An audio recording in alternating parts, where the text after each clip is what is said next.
वासुदेवाय।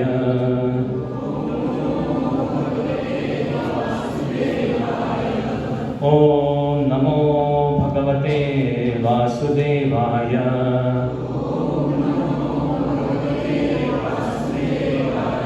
ओम नमो भगवते वासुदेवाय।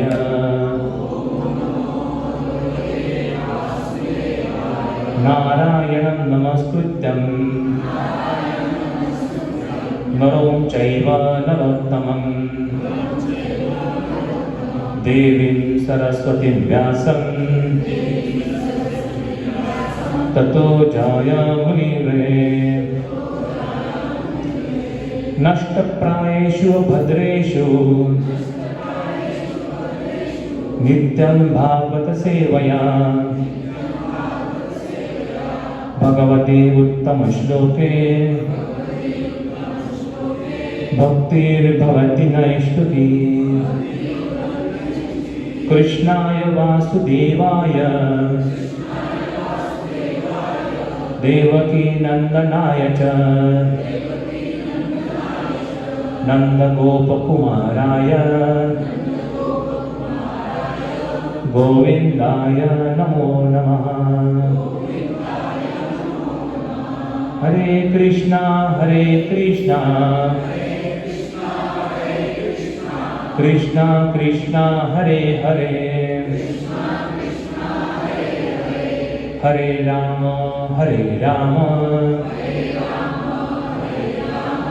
राम राम हरे हरे।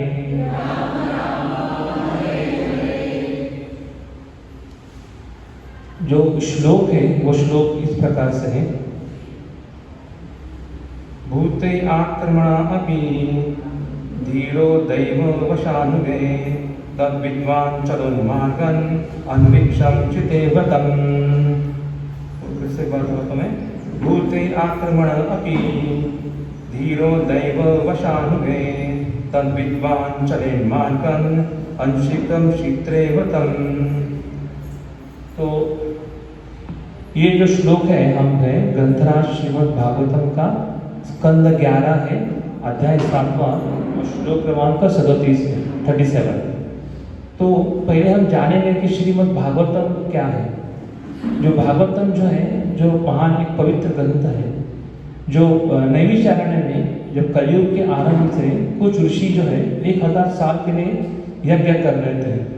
1000 साल यज्ञ करने के बाद भी उनको ये समझ पता नहीं चला था कि इस विश्व का कल्याण कैसे होगा और क्या होगा। तो वहाँ पे सुत गोस्वामी का आगमन हुआ। सुत गोस्वामी वह है, जब सुखदेव गोस्वामी ने परीक्षित महाराज को भागवतम सुनाया था तो सुत गोस्वामी वहाँ पे थे। तो सुत गोस्वामी को उन्होंने आसन दिया, बैठने को जगह दी, उनका स्वागत किया और उनको कई प्रश्न पूछे।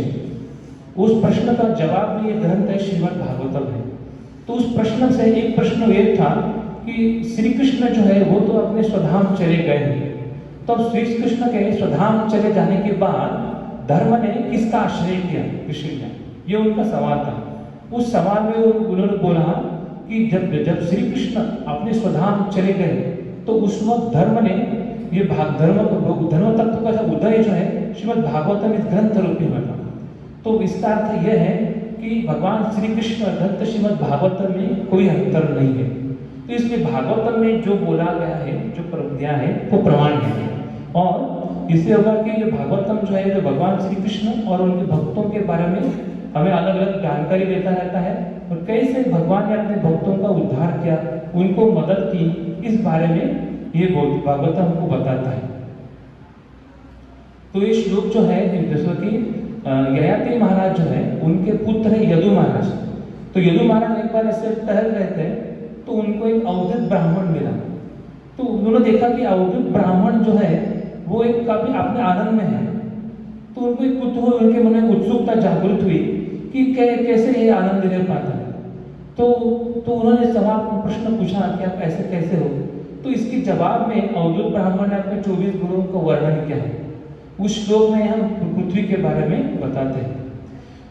तो कभी अभी हम प्राय जब बाहर घूमते हैं तो लोग हमको बताते हैं कि हम भगवान को तो मानते हैं लेकिन हमको बीच में कोई मीडिएटर नहीं चाहिए।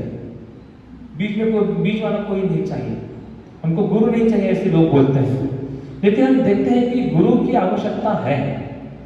कि जैसे हम लोग सब स्कूल गए हैं, कॉलेज गए हैं, तो वहाँ पे जो अध्ययन किया हमने गुरु की कृपा से किया है, चाहे फिजिक्स हो, केमिस्ट्री हो, मैथमेटिक्स हो, लैंग्वेज हो, हिस्ट्री, ज्योग्राफी, कोई भी सब्जेक्ट हो, हमने गुरु से ही सीखा है ना। तो और भी ये होता है कि गुरु से सीखा हमने। दूसरी बात ये है कि हमें तो ये होता है कि हमें टेंडेंसी क्या है कि किसी भी क्षेत्र में जो अधिकृत व्यक्ति है उस व्यक्ति को शरण जाते हैं और उसका जो सलाह है, उसका जो मार्गदर्शन है, उसका हम स्वीकारते रहते हैं।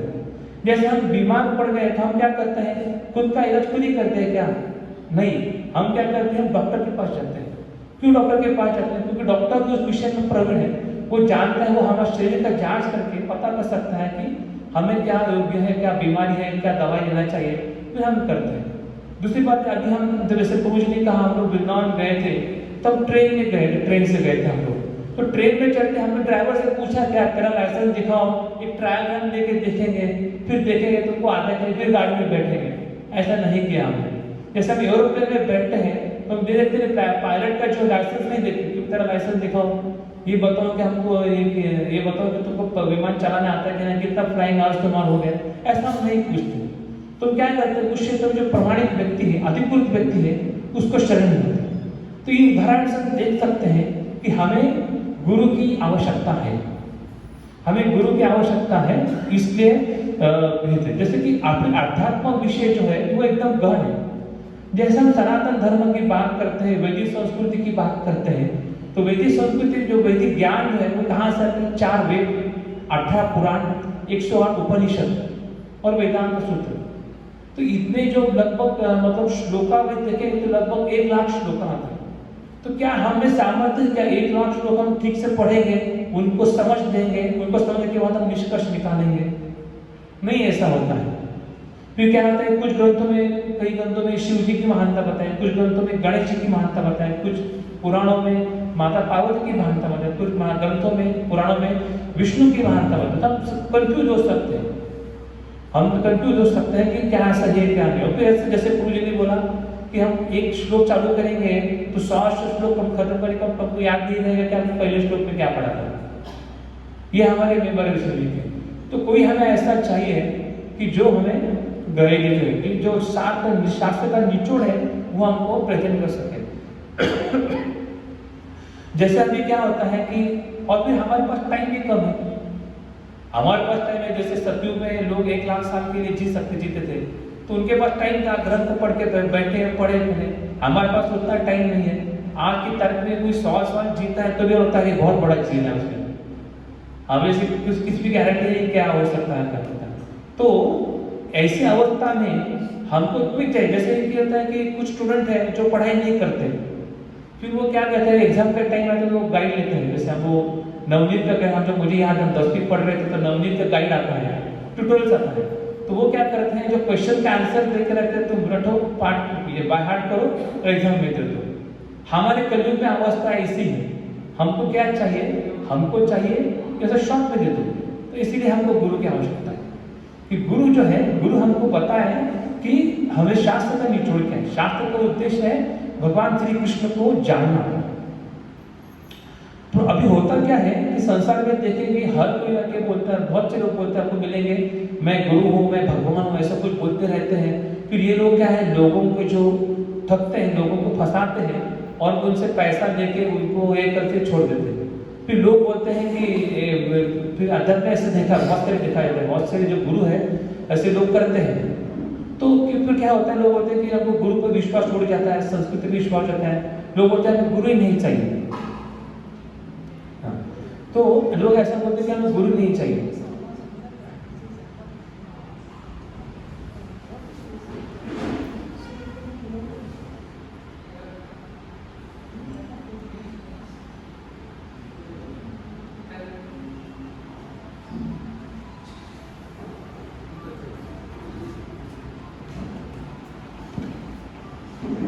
हरे कृष्ण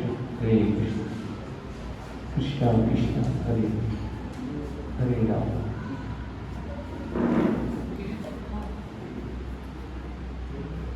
हाँ, हरे कृष्ण। अभी ठीक है ना? हाँ, तो हम देख रहे थे कि कैसे हमारे जीवन में हमें गुरु की आवश्यकता है। प्राय होता क्या है कि गुरु जो लोग हैं समाज में देखते हैं कि ऐसे बहुत सारे बंधु गुरु देखते हैं कि जो क्या करते हैं समाज के लोगों को, भोले भाले लोगों को फंसाते हैं कि लोगों का संस्कृति पे गुरु के तत्व पे विश्वास हो जाता है। लेकिन क्या होता है कि अगर बंधु व्यक्ति समाज में है तो क्या अच्छे गुरु समाज में है कि नहीं है? समाज में है। तो लेकिन हम कहते हैं कि हमको उनको पहचानते नहीं। गुरु को पहचाने कैसे? कि जैसे अगर कोई मेरे पास आए, बोले कि मैं बीमार हूँ और बोले कि आप ये दो दवाई दे दो, तो मैं बोलूँगा नहीं, मैं डॉक्टर नहीं, मैं इंजीनियर हूँ, मैं दवाई नहीं दे सकता। तो इसका अर्थ ये है कि डॉक्टर के पास कोई पात्रता, कैसी पात्रता है? वो चार कॉलेज में गया है, वहाँ पे उसने मेडिकल पढ़ा है, उसने एग्जाम दिया, उसके पास सर्टिफिकेट है। अगर डॉक्टर के क्लिनिक पे जाएंगे तो वहाँ पे फ्रेम करके रहता है उसका सर्टिफिकेट, जो प्रमाणित करता है कि डॉक्टर है। वैसे अगर डॉक्टर प्रमाणित है, इंजीनियर प्रमाणित है, अगर आप मुझसे पूछे कि तुम कैसे इंजीनियर, कैसे विश्वास रखें, तो मैं अपना यूनिवर्सिटी का सर्टिफिकेट दे सकता हूँ कि देखो मैं 4 साल इंजीनियरिंग किया, ये मेरा सर्टिफिकेट है, ये बताता है कि इस सब्जेक्ट में पास हो जाऊँ। तो वैसे ही क्या आध्यात्मिक गुरु के लिए कोई पात्रता होनी चाहिए? नहीं चाहिए? होनी चाहिए, होती है, ऐसा नहीं कि नहीं होती पात्रता। लेकिन वो पात्रता क्या है? कि तो पहली बात है कि जो गुरु है, गुरु आध्यात्मिक गुरु है, वो एक प्रामाणिक परंपरा में आना चाहिए। प्रामाणिक परंपरा मतलब क्या? कि जैसे वैष्णव संप्रदाय में हम 4 संप्रदाय मानते हैं। 4 संप्रदाय कैसे आए? तो भगवान श्री कृष्ण ने वो ज्ञान दिया ब्रह्मा जी को, ब्रह्मा जी ने ज्ञान दिया नारद जी को, नारद जी ने ज्ञान दिया व्यासदेव को, व्यासदेव ने ज्ञान दिया मध्वाचार्य को। ये परंपरा है ब्रह्म मध्व संप्रदाय। इस्कॉन जो है इसी ब्रह्म मध्व संप्रदाय की शाखा है, ब्रह्म मध्व गौड़ीय संप्रदाय। तो इसका प्रामाणिक परंपरा में आता है। दूसरी बात यह है कि दूसरा जो है, जो संप्रदाय कि भगवान श्री कृष्ण ने, कृष्ण के दान है लक्ष्मी जी को, लक्ष्मी जी ने ज्ञान दिया रामानुचार्य को, रामानुज है श्री संप्रदाय। अगर आप साउथ इंडिया में जाएंगे, तिरुमला, तिरुपति जो है, श्रीरंग में, वहां पर आपको से बड़े बड़े तिलक लगाने वाले लोग दिखा देते हैं, ये सब श्री संप्रदाय के लोग। दूसरे भगवान श्री कृष्ण ने ज्ञान दिया शिव जी को, शिव जी ने ज्ञान दिया विष्णु स्वामी को, उनसे परंपरा जो आई है उसको बोलते हैं रुद्र संप्रदाय। फिर भगवान श्री कृष्ण ने ब्रह्मा जी के जो ब्रह्मा जी को जो ज्ञान है, उनके 4 पुत्र को दिया, इनको चतुष्कुमार बोलते हैं। चतुष्कुमार के द्वारा एक ज्ञान प्राप्त हुआ निम्बार्काचार्य, और निम्बार्काचार्य से परंपरा है कुमार संप्रदाय। तो एक परंपरा में आते हैं ऐसे। तो इसलिए ज्ञान गुरु जो है प्रामाणिक परंपरा में होते हैं। जैसे हम देख रहे हैं कि जैसे मेरे गुरु है परम पूज्य राधानाथ महाराज, और उनके गुरु है इस्कॉन के संस्थापक आचार्य भक्ति वेदांत स्वामी श्रील प्रभुपाद, उनके गुरु है भक्ति सिद्धांत सरस्वती ठाकुर महाराज, उनके गुरु है गौर कृष्णदास बाबा जी महाराज। ये गौर कृष्णदास बाबा जी महाराज का तिरुपति थी आज का। तो गौर कृष्ण बाबा जी महाराज है गुरु है भक्ति वेदांत ठाकुर, भक्ति वेदांत ठाकुर के साथ से जगन्नाथ बाबा जी महाराज। तो ऐसे परंपरा ये चलती आई है। तो इस्कॉन भी प्रामाणिक संप्रदाय के पार्ट है, इस्कॉन संस्था है और ये प्रामाणिक संप्रदाय से है। तो यहाँ ज्ञान जो है वो परंपरा से आता है। तो गुरु क्या करता है? परंपरा द्वारा जो ज्ञान है वो वैसे ही ज्ञान चेंज नहीं करता। तो ज्ञान जो है आज के काल में इससे अनुकूलता है, कैसे वो उस लोगों के सामने प्रस्तुत करता है, वो प्रस्तुति बदल जाती है, कंटेंट नहीं बदलता। गुरु जो है वैसे बदल करता है। दूसरा बात यह है कि गुरु अपने आप को कभी भगवान नहीं मानता। अभी अब इस्कॉन जो फाउंडर आचार्य भक्ति वेदांत स्वामी प्रभुपाद, वो 1966 में 1967 में अमेरिका गए। अब अमेरिका में उस वक्त गए तो वहाँ पे लोगों को कृष्ण के बारे में कुछ जानकारी नहीं थी। प्रभुपाद यदि प्रस्तुत करते मैं ही कृष्ण हूँ तो वो लोग मान भी जाते, लेकिन प्रभुपाद ने ऐसा कभी नहीं किया। यहाँ तक कि जिन लोगों ने प्रचार करने की कोशिश की कि प्रभुपाद कृष्ण है, उनको उन्होंने अपनी संस्था से निकाल दिया। ये उनकी निष्ठा है। ऐसे प्रामाणिक गुरु होते हैं कि उन्होंने कैसे खुद को कभी भगवान के रूप में प्रस्तुत नहीं करता। वो क्या कहते हैं, मैं हमेशा दासानुदास हूँ, मैं सबका दास हूँ। यही प्रभुपाद जी की भावना थी।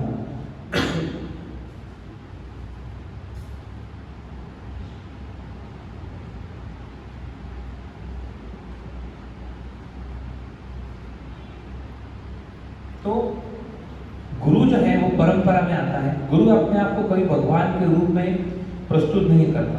दूसरी बात है कि गुरु जो है, गुरु तो इंद्रियों पे नियंत्रण रहता है। जो इंद्रियों के आवेग रहते हैं उसके ऊपर गुरु का नियंत्रण रहता है। वही व्यक्ति है जिसके इंद्रियों पर नियंत्रण, वही गुरु बन सकता है। ये मतलब कि वाचो वेग है, काम उधर उपस, ये सब वेग जो है मतलब कि उनको ऊपर उसका नियंत्रण है, वो उनके इंद्रियों के हावी नहीं होता। गुरु को गोस्वामी भी बोला जाता है। गोस्वामी मतलब इंद्रियों के स्वामी है, उसको गोस्वामी बोलते हैं। तो गुरु गोस्वामी की तरह है, लेकिन उसके इंद्रियों पर नियंत्रण, ना कि वो इंद्रियों के वश में। जो सामान्य व्यक्ति है वो क्या है, गोदास है। गोदास मतलब क्या कि वो इंद्रियों का दास है। इंद्रिय उसको बोलता है कि ये चाहिए वो चाहिए, इंद्रिय डिमांड करती रहती है। तो इंद्रिय जो है वो गुरु जो है इंद्रियों का स्वामी रहता है, इंद्रियों का दास नहीं रहता। ये है। और गुरु क्या करता है, जो ज्ञान जो है वो एक करता है कि जो आज की परिस्थिति के अनुसार जो एक करते हैं तो गुरु ज्ञान की प्रस्तुति करता है। अभी हम शास्त्रों में उदाहरण देखेंगे तो भगवान श्री कृष्ण, भगवान श्री राम, इन्होंने भी गुरु का स्वीकार किया था। क्या कोई बता सकता है कि भगवान श्री कृष्ण के गुरु का नाम क्या था? साहित्य। ठीक है। भगवान राम के गुरु कौन थे? वशिष्ठ, विश्वामित्र, दोनों भगवान के गुरु थे। भगवान तो स्वयं ज्ञान के स्रोत है, उनसे सब ज्ञान आता है, फिर उनको गुरु की क्या आवश्यकता है? उनको उन्होंने भगवान श्री कृष्ण, भगवान राम ने गुरु इसलिए किया क्योंकि वो एक समाज के सामने उदाहरण प्रस्तुत करना चाहते हैं कि कैसे गुरु की आवश्यकता होती है। भगवान श्री चैतन्य महाप्रभु जिन्होंने जिनसे गौड़ीय वैष्णव संप्रदाय है, तो उन्होंने ईश्वरपुरी को अपना गुरु माना, ईश्वरपुरी को अपना गुरु माना। तो गुरु के आदेशानुसार ही किया। गुरु के महत्व के ऐसा, गुरु जो है गुरु का स्वीकार फैशन की तरह नहीं करते कि जैसे कोई बोलते हैं हाँ चलो मार्केट में ट्रेंड है, चलो इसने गुरु किया, उसने गुरु किया, चलो मैं भी गुरु करता हूँ। इस हिसाब से गुरु नहीं किया जाता। गुरु शिष्य का सम्मान जो है वो भौतिक नहीं है, वो शाश्वत संबंध है। कि जैसे अब हम देह में हमको माता पिता है, हमको संतान है, भाई बहन है, तो जैसे देह छूटेगा ये संबंध छूटेंगे, लेकिन गुरु का संबंध जो है वो शाश्वत रहता है। तो गुरु का स्वीकार गंभीरता से करना चाहिए। गुरु के आदेशों का पालन जो है वो गंभीरता से करना चाहिए। जैसे भक्तिवेदांत स्वामी जो है इस्कॉन के संस्थापक आचार्य हैं, वो अपने गुरु भक्ति सिद्धार्थ ठाकुर को 1922 में मिले। तो भक्ति सिद्धार्थ ठाकुर ने देखा कि वे नौजवान व्यक्ति है, पढ़ा लिखा है, इसको मिल जाता है, तो उन्होंने उसको आदेश दिया कि पाश्चात्य देश में जाओ और एक कृष्ण भक्ति का प्रचार करो। तो उन्होंने सोचा कि भारत तो अभी स्वतंत्र नहीं है, ऐसी अवस्था में कौन भारत की सुनेगा, लेकिन ऐसा नहीं हुआ। तो उन्होंने भक्ति ठाकुर ने कहा कि कृष्ण भावना, कृष्ण भक्ति जो है वो किसी समय पर अवलंबन नहीं है। वो क्या करते हैं, वो जो भक्ति जो है वो काल से परे है, ऐसा उन्होंने बताया। तो प्रभुपाद जी ने उनके आदेश को, गुरु का आदेश को माना, और लेकिन समय सही समय आने के बाद उन्होंने अपना सारा जो पारिवारिक कर्तव्य है उनको पालन करने के बाद वो 70 साल की उम्र में 1967 में अमेरिका चले गए। वहाँ पे जो गुरु के आदेश के लिए क्या है, वहाँ प्रभुपाद लिखते हैं अपने ग्रंथों में कि वो जब पहुंचे अमेरिका तो उनको पता नहीं था कि डाइवर महीना है या बाईवा, ऐसी उनकी अवस्था थी। उनके पास कुछ थोड़े से डॉलर थे, लेकिन वो गुरु के आदेश में वो, हालांकि मतलब बहुत से लोगों को मना किया कि आप मत जाइए, आप बूढ़े हैं, अमेरिका का जो क्लाइमेट है वो एकदम ठंडा है, आपको नहीं कर पाएंगे, वहाँ पे शाकाहारी खाना नहीं मिलेगा आपको, बहुत सारी दिक्कतें आएंगी, तो आप मत जाइए। लेकिन प्रभुपाद जी ने अपने गुरु के आदेश के पालन करने के लिए किया, और 1967 में 70 साल की उम्र में प्रभुपाद जी वहाँ पे गए, सारे कठिनाइयों का सामना किया। उनको जो सहायता मिली वो किनसे मिली, वो हिप्पीज थे। हिप्पी मतलब सब कोई नियम का पालन नहीं कर रहा है, कोई अपने समाज से बगावत कर बैठे हैं, ऐसे लोग थे। ऐसे लोगों के साथ प्रभुपाद जी रहे और उन्हीं को भक्ति में परिवर्तन किया, और वहाँ से जो शुरुआत की, फिर जो पूरे 11 साल में उन्होंने 60 मंदिर का निर्माण किया अपने गुरु के आदेशों का पालन किया। ये गुरु के आदेशों का पालन का महत्व है। तो हमें भी गुरु को समर्पित रहना चाहिए। वैसे गुरु के साधारणतः 3 प्रकार होते हैं। एक होता है दीक्षा गुरु, एक होता है शिक्षा गुरु, और एक होता है चैत्य गुरु। दीक्षा गुरु मतलब वह व्यक्ति जो हमें संबंध अपने कृष्ण से हमें संबंध जोड़ के हमें दीक्षा देता है। अब परंपरा में, जिस परंपरा में है उस परंपरा में हमको दीक्षा देता है और हमारा संबंध जो गुरु से जोड़ता है, ये दीक्षा गुरु है। शिक्षा गुरु मतलब वो है जो हमें ज्ञान देता है, जो आध्यात्मिक ज्ञान है वो ज्ञान हमें देता है, शिक्षा गुरु। और चैत्य गुरु मतलब है जो परमात्मा है जो हमारे हृदय में परमात्मा बैठे उनको चैत्य बोल रहे। कभी कभी बोलते हैं कि हम कुछ करना चाहते हैं और हमें अंदर की आवाज़ बोलता है, ये आत्मा की आवाज़ है, अंदर की आवाज़ है जिसने मुझे नहीं करने दिया, करने को बोला। तो अंदर की आवाज़ जो है परमात्मा है। तो जैसे परमात्मा की आवाज़ हम सुनते हैं तो परमात्मा हम क्या करते हैं, सही दिशा गुरु की दिशा में लेके जाते हैं। ये गुरु का महत्व है। अभी हम देखेंगे आज का श्लोक जो है, आज का श्लोक जो है वो हमें सहनशीलता के बारे में बता है। सहनशीलता का जब उदाहरण आता है तो सबसे पृथ्वी के अलावा और कोई बड़ा उदाहरण सामने हो ही नहीं सकता कि सहनशीलता क्या है। इस किसान जो है अपना जो हल है वो भूमि में डालता है, बदले में भूमि क्या देती है, भूमि देती है उसको फल फूल सब देती है। और जो हम जो है हम वास्तविक पृथ्वी के संतान हैं, लेकिन हम क्या करते हैं, पृथ्वी के ऊपर चलते हैं। देखिए ये पृथ्वी का सबसे बड़ा संतान। देखिए कहीं भी जब हम जीवन जीते हैं तो जीवन जीते में जीवन में हमको कठिनाई आएंगी, जीवन में चढ़ाव उतार आएंगे। तो ऐसी स्थिति में क्या होगा कि ऐसी स्थिति में हमको सहनशीलता चाहिए। सहनशीलता में इसको इंग्लिश में टॉलरेंस बोलते हैं। तो सहनशीलता चाहिए। जीवन में चढ़ उतार आएंगे तो जो चढ़ाव उतार है उनका सामना करने के लिए हमें अपने पास सहनशीलता होनी चाहिए। भगवद गीता में जो दूसरा अध्याय है, दूसरा अध्याय में जैसे ही अर्जुन जो है भगवान श्री कृष्ण को शरण मान जाता है, उनको गुरु के रूप में स्वीकार करता है, तो भगवान श्री कृष्ण आत्मा के ज्ञान बताते सबसे पहली बात जो उपदेश में आता है वो मात्रा स्पर्श होते या शीतोष्ण सुख दुख था आगम पायन ताम दिचस्त भारत। मतलब होता है कि मात्रा स्पर्श तो कौन थे, शीतोष्ण। शीतोष्ण मतलब जैसे कि अभी हम देखते हैं कि अभी हालांकि परिस्थितियाँ ऐसे कि वर्षा ऋतु खत्म ही नहीं हो रही है, अभी ऐसे जो विंटर चालू होना चाहिए तो विंटर हो ही नहीं रहा, बारिश ही हो रही है। लेकिन प्रायः क्या होता है कि अभी ऐसे कि जो जब वर्षा शुरू हुई, गर्मी के साथ खत्म हुआ, सबको अच्छा लगा, अरे वर्षा कितना अच्छी है, कितना अच्छा सुकून मिल रहा है। अभी सबको लगता है जाए वर्षा नहीं चाहिए, ऐसी अवस्था हो गई है। अभी थोड़ी देर में लेकिन सीजन बदलेगा, ऐसा नहीं कि ये कहाँ मिलेगा, फिर जो है विंटर आएगा, जाड़े का ऋतु आएगा, तो सब हमको ऐसा लगेगा कि ठंड है जो हम कितना सहन नहीं कर पाएंगे, ऐसी अवस्था है।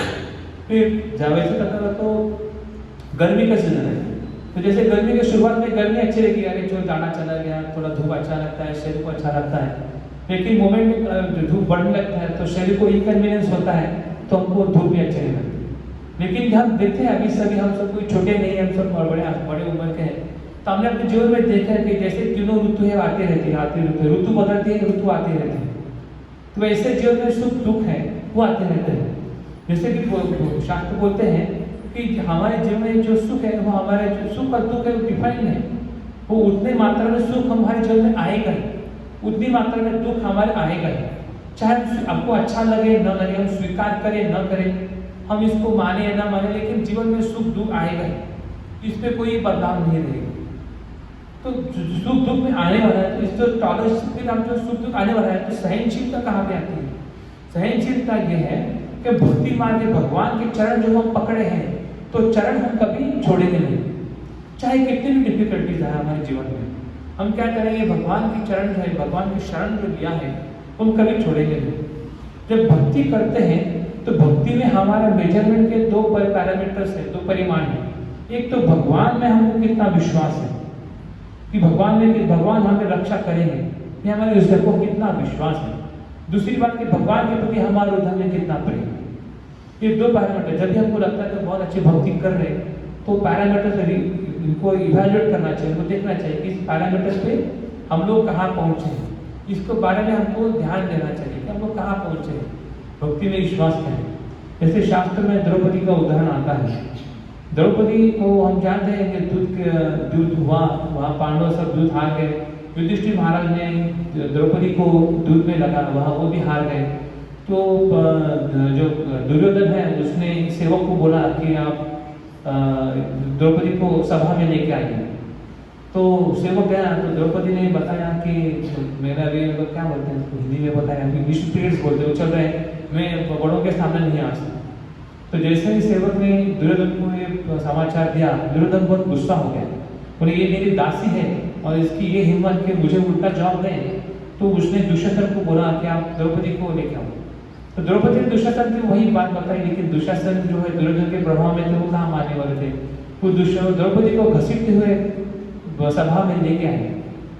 तो द्रौपदी ने देखा, हालांकि कभी स्त्री की पहली अपेक्षा रहती है कि उसके पति उसकी रक्षा करे, तो उसने देखा तो उसके पति जो है पांचों पांडव, हालांकि पांडव सब सामर्थ्यशाली थे, एकदम उनसे सामर्थ्य जैसे कोई इतने सामर्थ्य, लेकिन क्या हुआ कि उन्होंने पांडवों ने अपनी गर्दन नीचे झुकाई, दिखाते हुए कि हम उसकी रक्षा नहीं कर सकते।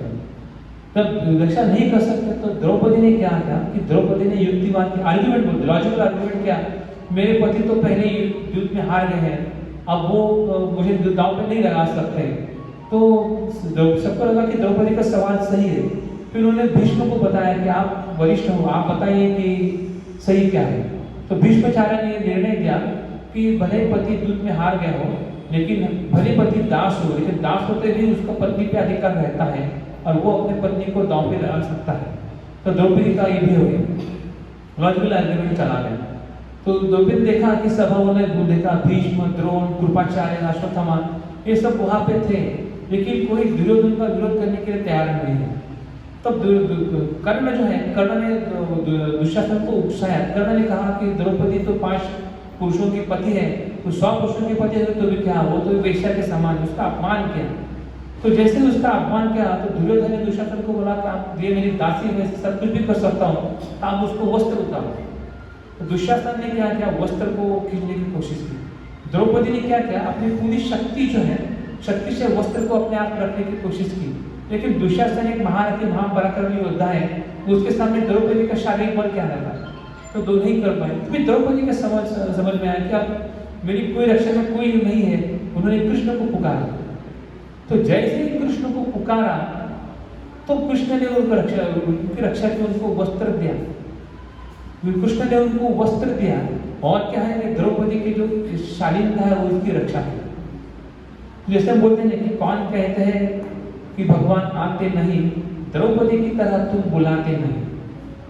द्रौपदी ने पुकारा तो हमारा क्या है ना, हम कथा सुनते हैं लेकिन हमारे हृदय में विश्वास नहीं है। हमको लगता है कि हम पुकारेंगे तो भगवान आएंगे कि नहीं, भगवान आएंगे। एक बार एक शिष्य अपने गुरु के साथ जा रहा था, तो उसने गुरु को पूछा कि क्या भगवान है। गुरु ने कहा भगवान है। तो तो शिष्य ने क्या किया, भगवान यदि भगवान है तो मेरी रक्षा करेंगे, इसलिए उसने क्या पहाड़ से नीचे कूदा। पहाड़ से नीचे कूदा तो हड्डियां टूट गई। तो उसने गुरु को पूछा कि क्या भगवान की रक्षा करते, मेरी हड्डियां टूट गई। तो गुरु ने कहा आपने यदि क्यों कहा, आपने भगवान की रक्षा में विश्वास है तो पूरा विश्वास लेके ये करो। गुरुपाल जी जब अमेरिका गए तो उनके पास पैसे नहीं थे। उनको जब जलदूत से वो प्रवास कर रहे थे तो उनको 2 बार हार्ट अटैक आया। तो उन्होंने कृष्ण को कहा कि कृष्ण जैसे आपकी इच्छा है आप मुझे नचाओ, मैं तो कठपुतली की तरह हूँ, जैसी आपकी इच्छा हो वैसे आप मुझे नचाओ। इतने कृष्ण के प्रति इतनी शरणागति है, तो हमें भी शरणागति है। अभी क्या होता है कि जब स्थिति अनुकूल है, सहनशीलता क्या है कि स्थिति अनुकूल तो सबको अच्छा लगता है, मेरे जीवन में अच्छा चल रहा है। स्थिति जब प्रतिकूल होती है तब सहनशीलता का क्वेश्चन आता है। एक भक्त जो है उसका दृष्टिकोण यह होता है कि मेरे जीवन में जो भी हो रहा है सब भगवान की कृपा से हो रहा है। जब उसको अच्छा हो, इसके जीवन में अच्छा रहे, तो उसको लगता है कि अरे मेरी तो कोई योग्यता नहीं है, कि भगवान की अहेतुकी कृपा है, जिस कृपा के कारण मेरे जीवन में इतना अच्छा चल रहा है। जैसे जीवन में उसको बुरा चल रहा है तो उसको क्या लगता है, अरे मेरा तो एकदम पति हूँ, मेरे साथ और बुरा होना चाहिए था। लेकिन भगवान की कृपा है, कृष्ण की कृपा है कि मुझे इतना टोकन मिल गया। जैसे कि किसी व्यक्ति का एक्सीडेंट हो गया तो वो क्या वो हो गया, वो उसने भक्त ने क्या सोचा कि अरे एक्सीडेंट हो गया, मैं तो मरने ही वाला था, कि भगवान कृष्ण की कृपा से मैं जीवित हूँ और मैं थोड़ा सा लग गया है तो मैं चल फिर सकता हूँ। लेकिन सामान्यतः लोगों के पास जैसे ही प्रतिकूलता आती है, लगता है भगवान है कि नहीं, मेरे जीवन में ऐसा क्यों होता है, मेरे जीवन में ऐसा क्यों होता है, मेरे साथ मैंने तो इतना सब किया, मैंने अगरबत्ती चलाए, नारियल फोड़ा, क्या क्या नहीं किया, फिर मेरे जीवन में ऐसा क्यों होता है। लेकिन भगवान है, भगवान की योजना हम नहीं समझते। महाभारत में ऐसा वर्णन है, भागवत में ऐसा वर्णन है कि जब पितामह भीष्म बाणों का शैया पर लौटे थे, उनकी हमेशा यही इच्छा रही कि युधिष्ठिर महाराज जो है वो सम्राट बने। लेकिन हुआ क्या, युद्ध के बाद जब पांडव उनसे मिलने गए तो वो ही देखते हैं कि पांडवों के जीवन में कितनी सारी संकट आए। इतने सारे संकट आए तो बोलते हैं कि भगवान श्री कृष्ण की योजना है वो हम समझ नहीं पाते। कभी कभी बहुत सारे हम जो जीवन में देखते हैं कि बहुत सी योजना है कि वो हमको बाद में समझ में आती है, थोड़ी देर के बाद बोले उनका अर्थ ठीक तरह से अर्थ समझ पाते हैं कि कैसे हमारे जीवन में जो भगवान ने किया वो अच्छा ही किया। एक बार एक गांव में व्यक्ति था, उसको ही पूछता है कि अरे क्या है, भगवान सब जो करते हैं वो अच्छा ही करते हैं। एक बार क्या हुआ कि उसके पास घोड़ा था, तो घोड़ा क्या लगता था, घोड़ा ऐसा पालन करता था। एक समय क्या हुआ कि उसने देखा कि घोड़ा गायब है, उसने चला जो भी हुआ अच्छा ही। गाँव के बोले क्या है, पागल आदमी है, तुम्हारा घोड़ा चला गया, अब तुम कैसे करोगे, पागल हो गया तुम, कैसे बोलते अच्छा हो गया, नहीं जो भी भगवान ने क्या अच्छा हो। एक बार ऐसा क्या होता कि वो ऐसे जा रहा था तो किसी जंगली कुत्ते ने उसके ऊपर आक्रमण किया, तो बचने के लिए उसने वो कूदा है, तो क्या हुआ कि वो गिर पड़ा, उसकी टांग टूट गई। उसने कहा भगवान ने जो क्या हुआ अच्छा ही किया। लोग बोलते हैं कि पागल आदमी है, तुम्हारा टांग टूटी है, तुम चल नहीं पा रहे हो, लेकिन तुम कैसे बोल रहे हो अच्छा हुआ क्या। उसके बाद क्या हुआ कि गांव में राजा के सैनिक आए। राजा के सैनिकों ने ये कहा कि इस गांव में जो भी नौजवान हैं और जो हम उनको घोड़े के साथ लेके उनको युद्ध के लेके जाएंगे। तो सब उसको भी लेके गए, लेकिन उसको लेके देखा गया कि उसका घोड़ा नहीं है, उसका टांग टूटा है। तो टांग टूटा है तो क्या बोला, उसको नहीं लेके जाएंगे। फिर युद्ध का परिणाम ये हुआ कि राजा जो है युद्ध बुरी तरह से हार गया। इस गांव में जो नौजवान थे जब युद्ध के लिए चले गए थे, वो क्या वो सब मारे गए, घोड़े सब मारे गए, लेकिन ये बचा। ये कहता है कि जो भी हुआ अच्छा ही है। हम क्या होता है कि देखो कैसा है कि जो भक्त का दृष्टिकोण ये रहता है कि जब अनुकूल रहता है, उसके समय अनुकूल रहता है, वो सोचता है कि ठीक है मुझे भगवान को रिमाइंड करने के, भगवान को याद करने का मुझे एक मौका मिल गया। प्राय होता है कि भगवान को थैंक यू करने का मौका मिले। प्राय होता है कि सामान्यतः लोगों का दृष्टिकोण रहता है कि जब भी कुछ हमारे जीवन में अच्छा लगता है तो मेरी वजह से हुआ, प्रमोशन मिला, मुझे प्रमोशन मिला, अरे मेरा तो मैं इतना अच्छा काम करता हूँ, बॉस को प्रमोशन देना ही पड़ा। अब प्रमोशन नहीं मिलता है तो बोलते भगवान क्या कर रहा था, बॉस ने मेरा क्यों नहीं सुना, मेरे इतना अच्छा काम किया, मेरे साथ बुरा क्यों हुआ, ऐसा होता है। लेकिन भक्त का दृष्टिकोण जो है वो ऐसा नहीं होता है। भक्त क्या कहता है, भक्त ये कहता है कि मेरे जीवन में जो मुझे मिला वो भगवान की कृपा से मिला, प्रमोशन हो जो भी अच्छा हो, बोलते कि भगवान की कृपा से मिला। उसको बोलते भगवान को थैंक यू बोलता है कि भगवान हे कृष्ण, मेरी कोई योग्यता नहीं थी, लेकिन आपकी कृपा से मुझे ये सब मिला है। लेकिन जब परिस्थिति अनुकूल नहीं प्रतिकूल हो जाती है, प्रतिकूल परिस्थिति में भक्त क्या सोचता है कि अरे मुझे भगवान को याद करेगा, मैं तो भगवान को भूल ही गया था। प्राय हमें जो सुख के सब साथी है, दुख में कोई नहीं आता, ऐसा हम जीवन में अनुभव करते हैं। सुख में तो सब हमारे साथ आते हैं, लेकिन दुख में कोई हमारे साथ नहीं आता। तो भगवान जो है सुख और दुख दोनों में साथ रहते हैं। भगवान कहते हैं सुहृदं सर्वभूतानां। भगवान ये कहते हैं कि जो जीव है, अभी हम मनुष्य शरीर में हम आत्मा है, जैसे हम देह छोड़ना पड़ेगा तो हम अलग अलग योनि में जाएंगे, लेकिन अलग अलग योनि भगवान परमात्मा के रूप में हमारे साथ रहते हैं। भगवान हमारे साथ कभी नहीं छोड़ते, विश्वास रखिए भगवान हमारे साथ कभी नहीं छोड़ते। तो जब प्रतिकूल परिस्थिति आ जाती है हमारे जीवन में, जब कुछ हमारी इच्छा के अनुसार नहीं होता है, तो भी हम भगवान को याद करना चाहिए। मेरे गुरु महाराज है वो ये कहते हैं कि इस भौतिक संसार में हमेशा कभी भी चीजें जो है वो हमारी इच्छा के अनुसार नहीं होगी। हम ये नहीं अपेक्षा करते कि सारे लोग जो है वो हमारी इच्छा के अनुसार ही चलेंगे, तो ऐसा कभी नहीं होगा। कभी ना कभी लोग हमारी इच्छा के विरुद्ध कार्य करेंगे, क्योंकि हर एक का स्वार्थ अलग है, हर एक का जीवन उद्देश्य अलग है। तो लोग क्या करेंगे, लोग हमारे साथ नहीं थे, लेकिन भगवान जो है वो हमारे साथ है। तो जब परिस्थिति प्रतिकूल होती है तो हमें क्या करना चाहिए कि प्रतिकूल परिस्थिति भगवान को याद करना चाहिए। भगवान को हम बोलते हैं भगवान मैं तुमको भूल गया था, लेकिन आपने हमें जीवन वैसे दिया है, तो ऐसा है। ग्रंथराज भागवत में माता कुंती देवी की प्रार्थना है। तो कुंती देवी जो है जो मतलब महाभारत का युद्ध हो चुका है, युधिष्ठिर महाराज सम्राट बने, अब भगवान जो है द्वारिका वापस जाना चाहते हैं। तो कुंती देवी की प्रार्थना वो उस समय आती है वो कुंती माता जो वो याद कर रही है कि अपने जीवन में कैसे कैसे प्रसंग आए, कैसे उनके बेटे को विष पिलाया गया, कैसे उनको लाक्षागृह में जलाया गया, ऐसे सारे प्रसंग जो याद कर रहे हैं। और भगवान को कहते हैं कि ये सारे जीवन जो दुख में जो है वो जीवन में वापस आते हैं। विपदा जिसको बोलते हैं, विपदा मतलब क्या बोलते हैं, हमारे जीवन में ऐसी घटना दुर्घटना बोलते मेरे जीवन में वापस बार बार आए। अब ये जो प्रायः आप देखेंगे लोग क्या करते हैं, मन्नत मानते हैं कि मेरे जीवन में अच्छा हो, मुझे क्या बोलते हैं अच्छा धन अच्छा संपत्ति मिले, अच्छी पत्नी मिले, अच्छा पति मिले, अच्छे बेटे मिले, जीवन में कामयाबी मिले। कुंती जी क्या बोल रहे हैं, कुंती जी प्रार्थना में बोल रहे हैं कि मुझे अपने जीवन में ये सब नहीं चाहिए, मुझे उसमें दुख ही बार बार चाहिए। हालांकि ये प्रार्थना का मैंने जब पहली बार प्रार्थना पढ़ा तो मैं भी हिल गया, डर गया था ऐसा क्यों मांगे प्रार्थना, क्यों? लेकिन भक्त का दृष्टिकोण है कि भगवान का विस्मरण उनके लिए सबसे बड़ी विपदा लगती है। बोलते कि दुख जिस कारण से मुझे अगर भगवान का स्मरण हो रहा है तो वो मेरे लिए अच्छे हैं, ऐसे मानते हैं। कुंती जी का भाव जो है वही बोलते कि ये दुख सब मेरे जीवन में दुख आएंगे कभी मैं कृष्ण का बार बार स्मरण करूंगी, इसलिए बोलते कि मुझे जीवन में दुख चाहिए। हम ये नहीं कहते कि भगवान से दुख मांगो, लेकिन भगवान हर स्थिति में भगवान का स्मरण करना अत्यंत आवश्यक है। और गुरु के प्रति हमारी निष्ठा होना बहुत जरूरी है।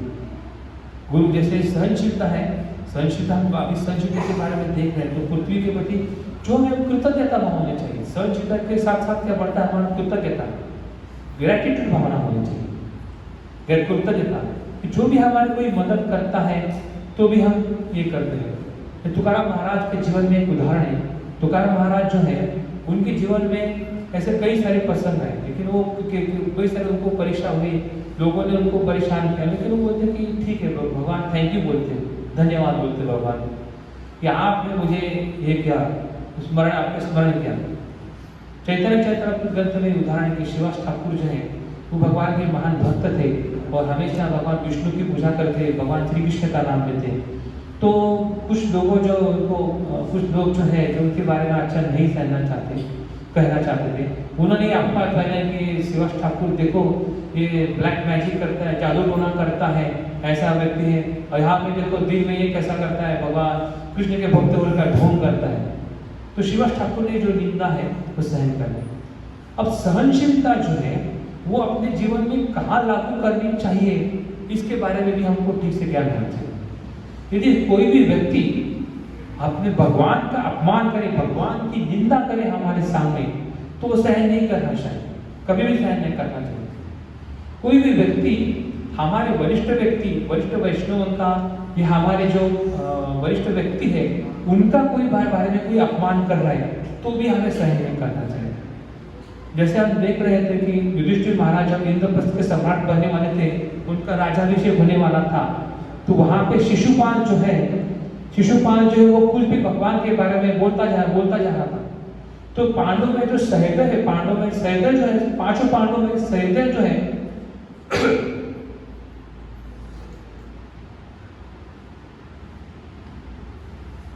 पांचों पांडवों में सहदेव जो है वो संयम के लिए जाने जाते हैं। तो महाभारत का सब वर्णन तक संयम क्रोधित होते और अपने तलवार निकाली शिशुपाल को मारने के लिए। यह हमें उदाहरण देता है कि हम भगवान का अपमान करें। कोई व्यक्ति हमारे सामने, अभी सहदेव तो क्षत्रिय है, राजा है, वो तो किसी को मार सकते हैं, क्या हम ऐसा कर सकते हैं क्या अपने जीवन में? यदि कोई हमारे सामने जाके मार डालेंगे उसको नहीं कर सकते ना। तो शास्त्र क्या कहता है कि हमें सामने तीन पर्याय है। एक मतलब कि कोई भगवान या व्यक्ति का अपमान कर रहा है, निंदा कर रहा है, तो हम क्या कर सकते हैं? एक तो उस व्यक्ति को मार डालो, दंड दो, मतलब मार डालो उसको दंड दो। दंड हम दंड अधिकारी नहीं है तो हम नहीं दे सकते। दूसरा है वो व्यक्ति जो भी कह जाता है उसको कि शास्त्र के आधार पर उसको ये उसके जो तर्क है उसका निर्धारण करो, मतलब उसको साबित करो कि गलत है। ये नहीं, अगर वो व्यक्ति जो है शास्त्र के बारे में हम नहीं जानते, वो तर्क से खंडित नहीं कर सकता है, उस स्थान को हमें तुरंत छोड़ना चाहिए, उस स्थान को हमें तुरंत छोड़ना चाहिए। हमको क्या करना चाहिए? भगवान का अपमान नहीं सहना करना चाहिए। भगवान का अपमान सहन करना यह अपराध है, ऐसा हमको भगवान का अपमान नहीं सहना चाहिए। दूसरी बात है कि गुरु का अपमान कभी नहीं सहन करना चाहिए। गुरु हमें जो उपदेश देते हैं तो गुरु का उपदेश को पालन करना चाहिए, लेकिन कोई व्यक्ति अपने गुरु की निंदा कर रहा है तो गुरु की निंदा कभी नहीं सहन करना चाहिए, गुरु का अपमान कभी सहन करना चाहिए नहीं करना चाहिए। तो हमें लेकिन वही बोला कि जब हम इस सहनशीलता के बारे में समझ रहे हैं तो हमको ये विवेक ध्यान रखना पड़ेगा, ज्ञान रखना पड़ेगा कि हमें सहनशीलता कहाँ अपनानी चाहिए, कहाँ नहीं अपनानी चाहिए। सहनशीलता का ये अर्थ भी नहीं है कि कोई हमारा गैर फायदा उठाए। सहनशीलता का अर्थ ये भी नहीं है कि कोई हमारा गैर फायदा। प्रभुपाद जी हमेशा कहते हैं कि भक्त को कैसा होना चाहिए। भक्त जो है वो एकदम जेंटलमैन होना चाहिए। जेंटलमैन मतलब क्या, कि भक्त जो है वो कभी भी दूसरों को परेशान नहीं करेगा, दूसरों के साथ गैर व्यवहार नहीं करता है, लेकिन वो जागरूक रहता है कि उसके साथ भी कोई गैर व्यवहार नहीं करता। Devotee never cheats, also he is aware that he never get cheated by him। मतलब ये है कि भक्त जो है वो कभी दूसरों को ठकाता नहीं है। लेकिन कोई दूसरे उसको फंसाता है तो वो जागरूक रहता है, वो कभी उसके बह में नहीं आता, उसे कहने में नहीं आता। इस तरह से जागरूकता जो है भक्त पर रहता है। एक बार क्या है, एक व्यक्ति भगवान कृष्ण का नाम ले रहा था, तो क्या हुआ कि सामने जो बाजू में बैठा है उसको बहुत एक कर रहा था, परेशान कर रहा था, कुछ भी बोलते जा रहा था। तो उसने क्या किया कि थोड़ी देर सहन लिया, लेकिन सुनता नहीं तो उसने जोर से उसको बोला, चुप करो, कुछ मत बोलो। तो जैसे जोर से बोला, ये जो आदमी है जो बकबक करने वाला डर गया और थोड़ा शांत हो गया। अभी बोले कि उसको क्यों परेशान किया, वो तो कुछ बोले, लेकिन क्या है साधना में लेते आ रहा था। तो भक्त जो है वो सहनशील तो है, लेकिन वो क्या है वो जागरूक भी है। प्रभुपाद बोलते हैं कि भक्त का है, भक्त कैसा है, भक्त दक्ष है। दक्ष मतलब वो अवेयर है, जागरूक है, किस चीज में क्या अप्लाई करना चाहिए, एक्सपर्ट है वो। ये भक्त की विशेषता है। तो हम जो सहनशीलता है, सहनशीलता को हम समझ रहे हैं कि अपने जीवन में उसको कैसे उतारें, कैसे करें। तो अभी हम जो क्या करेंगे, जो श्लोक अभी हमने पढ़ा या फिर जो भी अब तक चर्चा की उसको समराइज करेंगे। समराइज में देखेंगे कि यदु महाराज जो है ययाति के पुत्र, वो जब जा रहे थे तो उनको अवधूत ब्राह्मण से मिले। अवधूत ब्राह्मण की स्थिति देखी, उनके मन में जिज्ञासा हुई, वो उनको जानना चाहते थे, अरे आपकी अवस्था ऐसा क्यों है। ये आवश्यकता हमें बताते कि अवधूत ब्राह्मण ही भगवान दत्तात्रेय। भगवान दत्तात्रेय जो है वो अंश होता है भगवान विष्णु की। तो उनके ये भगवान विष्णु तो उन्होंने बताया सब 24 कुल के। तो उसमें अभी श्लोक में हम देखते हैं कि तो वो सहनशीलता के बारे में बताते हैं। हम ये देखना चाहिए कि हमें जब देखा कि हमारे जीवन में हमें गुरु की क्या आवश्यकता है। हमारे जीवन में हमें गुरु की क्या आवश्यकता है, हमने देखा कि जैसे हम कोई स्कूल में जाते हैं, कॉलेज में जाते हैं, तो वहाँ अगर टीचर्स हैं तो आध्यात्मिक जगत में जब हम प्रचार करते हैं, आध्यात्मिक जगत में प्रेयर करते हैं, साधना करते हैं, तो आध्यात्मिक के क्षेत्र में हमको ध्यान जाएंगे। फिर हमने देखा कि गुरु की पात्रता क्या है, गुरु कैसे एक प्रामाणिक परंपरा से जुड़ा है, गुरु के कैसे अपने इंद्रियों पे निग्रह है, गुरु कैसे अपने आप को कभी ये नहीं करता, भगवान नहीं मानता, हमेशा अपने आप को भगवान के दास के रूप में प्रस्तुत करता है। हमने ये भी देखा कि गुरु हमेशा जो है शास्त्र वचन के अनुसार करता है।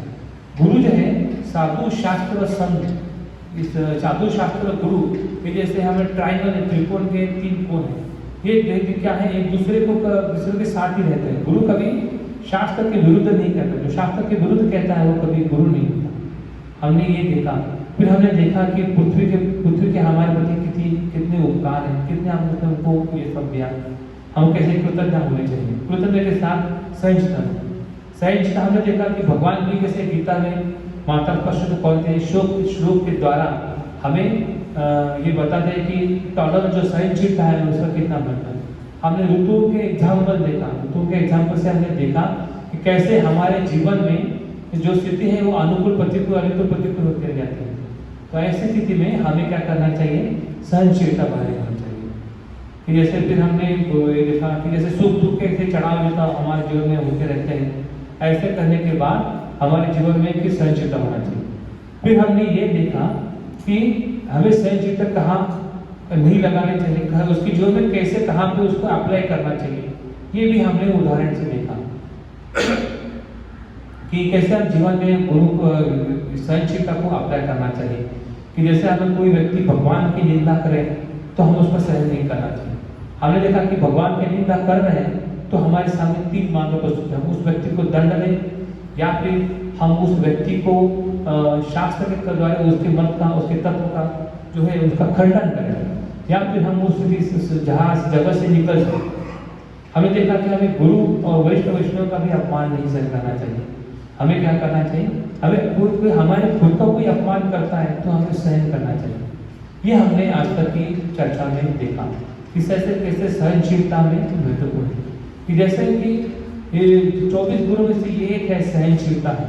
सहनशीलता क्या है? जैसे हम आध्यात्मिक जीवन में हम प्रगति करते हैं, पहला स्टेप जो है, पहला क्वालिटी जो हमें सहनशीलता होनी चाहिए।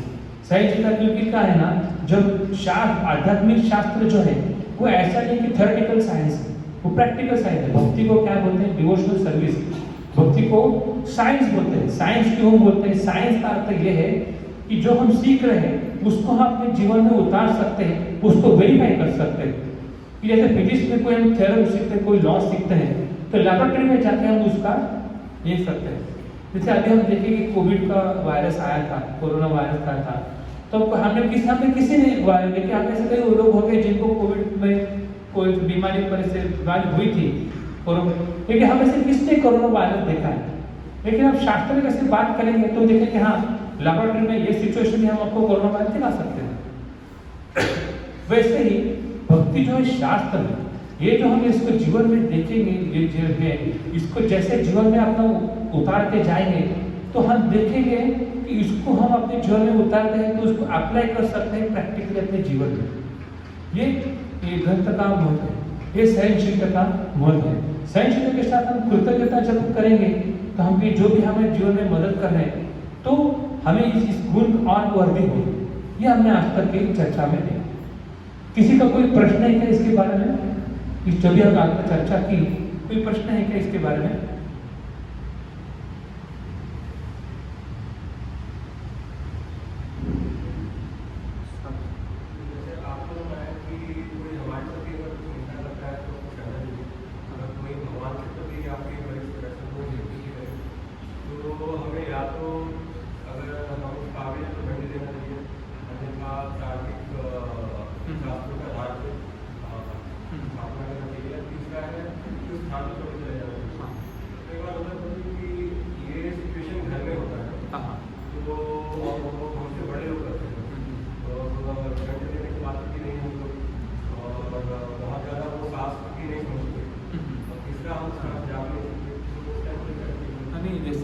समझ गया मैं कि कई बात है।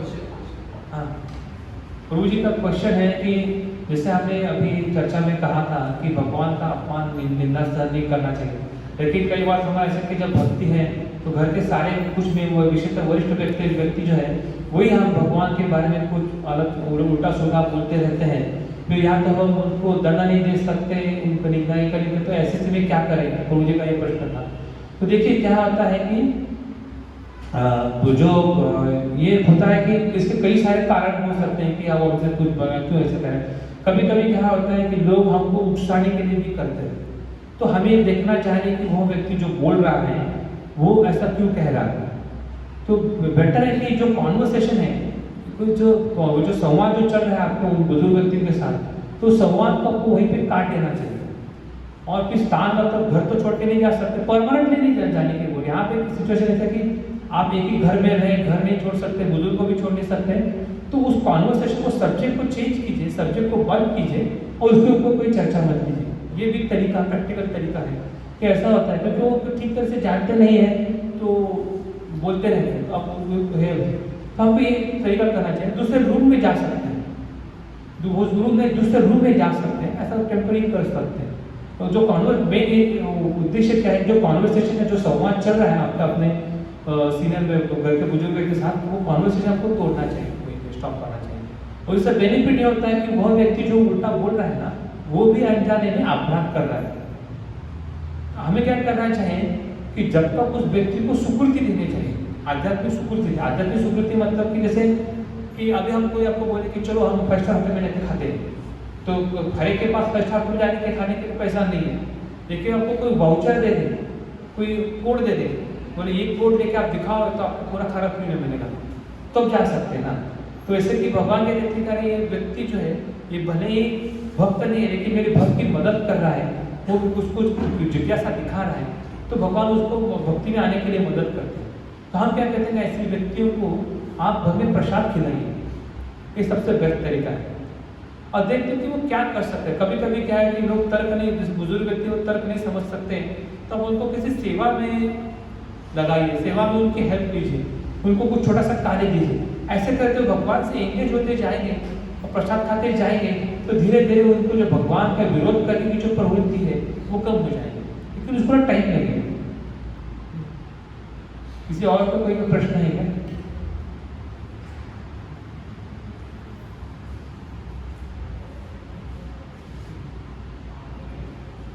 ठीक है, तो आज की चर्चा को हम यही पे विराम देते हैं। अगले संडे जो है वो और भी दूसरे वक्त आएंगे, और जो अलग अलग 24 गुरु भगवान दत्तात्रेय लिखे हैं उनके बारे में जरूर सीखी जाएगी। हरे कृष्ण। श्रीमद् भागवतम की जय।